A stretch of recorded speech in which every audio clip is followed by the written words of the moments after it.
let's move into how to attract our private clients. So if you're wanting to attract more private clients in your healing practice, then this video is definitely for you. Even if you don't have a big list, even if you don't have a big audience, you can still attract private clients.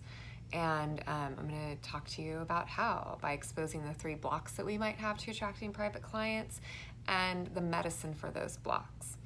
So, taking a moment to settle in, coming into our breath, taking a deep breath in, exhale, sigh it out. Awareness dropping down from your crown all the way down into your hara. Begin to breathe into your low belly. Sustain your awareness there. Soften shoulders, soften your face, soften your eyes. And then feel into your heart space, naming any emotions that you might be feeling. Happy, sad, angry, afraid, or some variation of that. And then how are you relating to your emotions? Is it with kindness or criticism? Begin to relate to yourself with kindness. And any inner shifting that happens with that invitation, trusting that. And then last, just checking in with your mind and noticing, your thinking mind, and noticing, are there any stories or are there any thoughts that are pulling you out of presence? Just shining the light of awareness on them. Not with judgment or criticism, but just with kindness and just a looking and seeing that in itself, just acknowledging what's here, creates a space from with which our intention can arise. What is your intention? What is it that you'd like to feel and receive from our time together today? And then when you're ready, you can slowly open your eyes. And if you don't have your journal, go ahead and get that out. And then the most important intention likely is presence. And so allow yourself to receive whatever is here in this teaching that you're needing to receive at this time in your life to help you move forward, to help you step more confidently into your role as a thriving healer.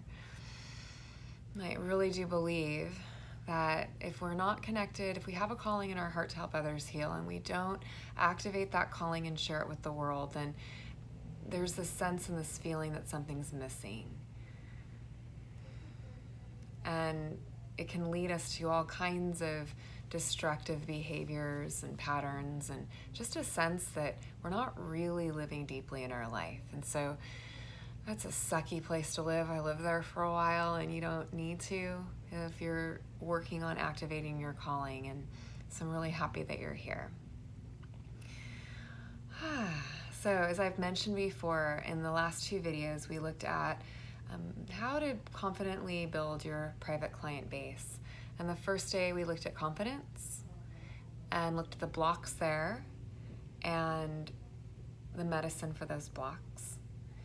And then the next day we looked at clarity, the blocks to clarity, and the medicine to those blocks. And today we're visiting clients, how to attract our ideal clients, like clients that we just absolutely adore and love to work with, who love us too. Let your person experience what it would be like to work with you. Let them feel it in their bodies. So create a change in the private session that allows your prospective client or student to feel a change in their body.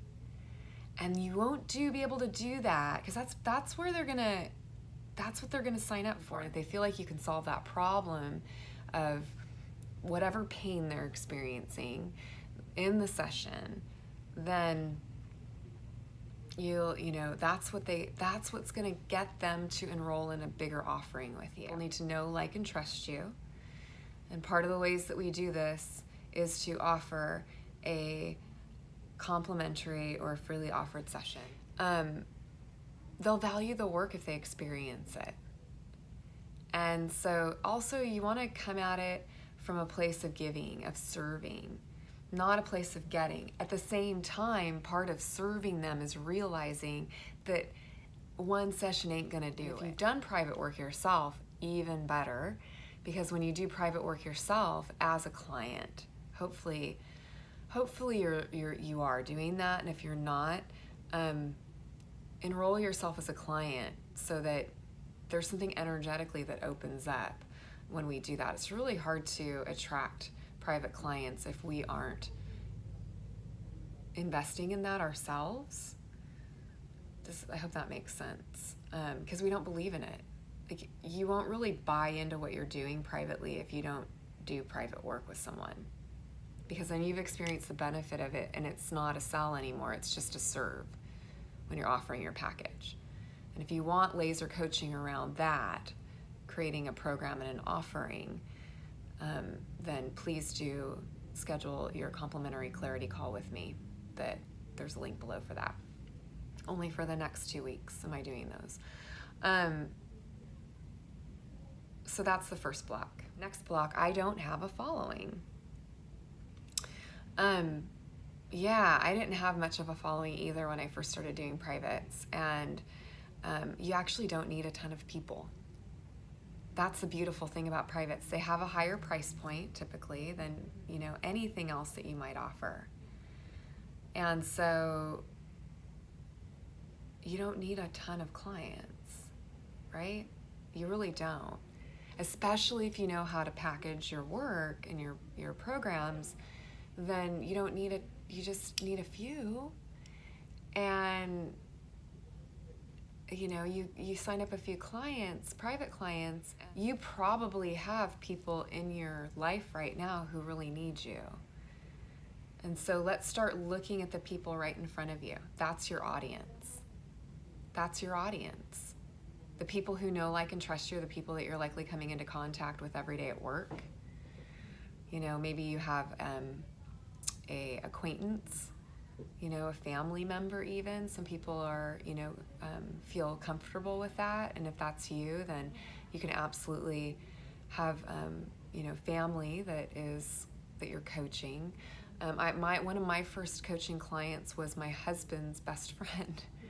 He was dealing with some chronic pain in his body, and I met with him and crafted a customized yoga practice for him that I would do with him.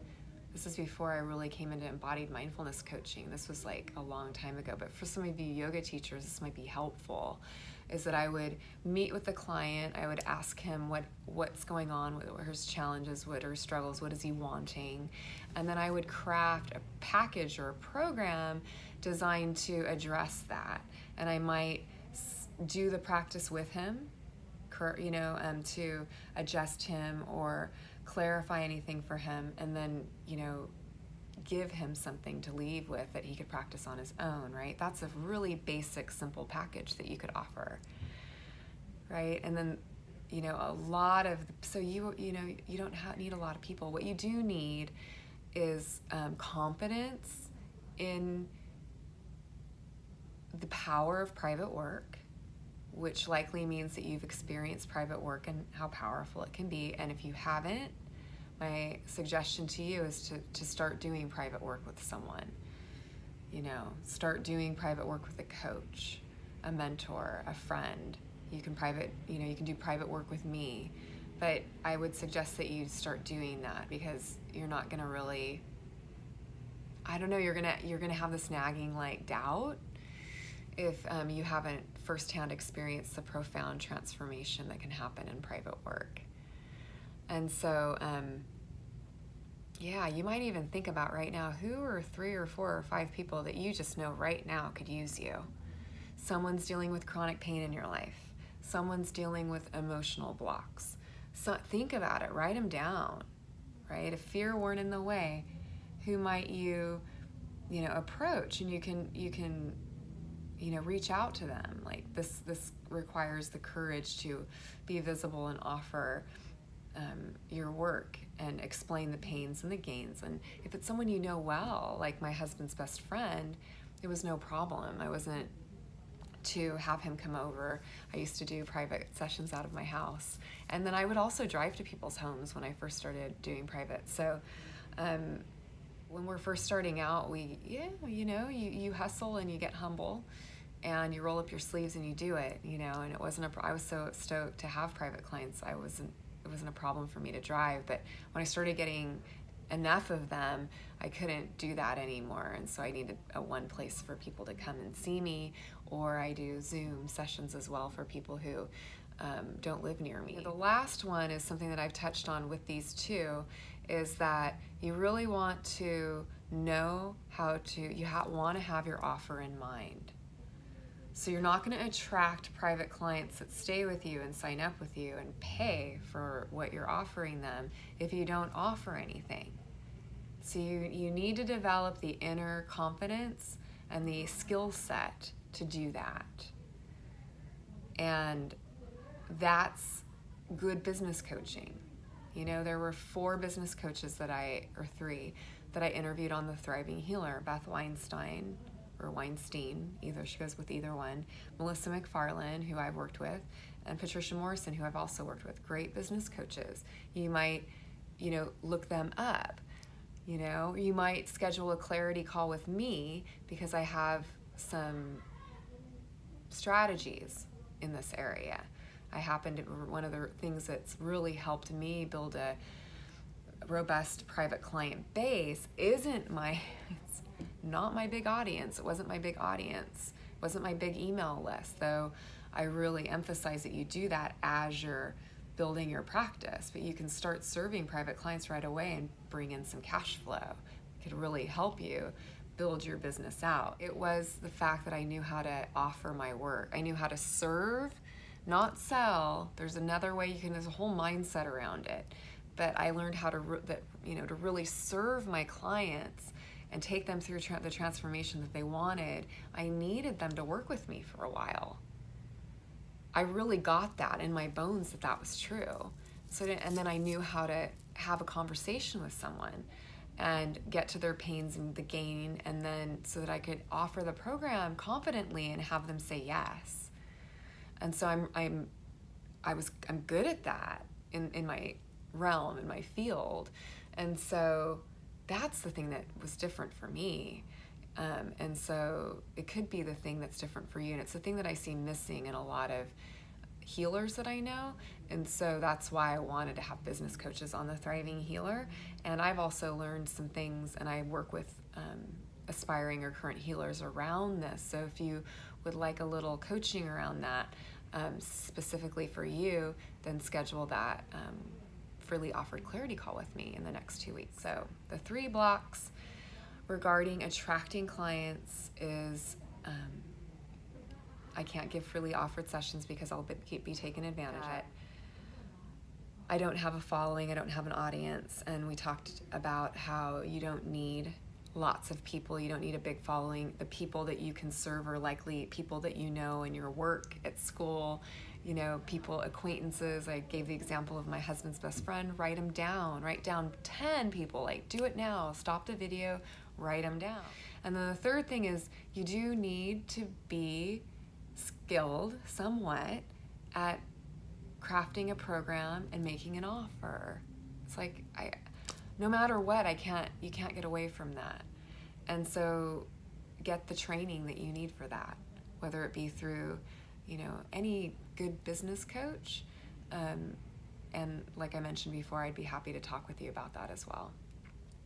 And if I can't help you, I can recommend someone who I think would be amazing for you. So I hope this 3 video series has helped you to thrive as a healer and have the confidence to take action and move forward in building your private client base. I hope I've expressed why it can really help you in your healing work in the world, in your healing business, to have private clients. So if you wouldn't mind responding to this email, to this video, let me know what was helpful about what I offered in this series. Let me know what you're going to do to take action to attract more private clients into your practice. And book that clarity call with me if you would like some laser coaching. And sending you so much love and many, many blessings. Namaste.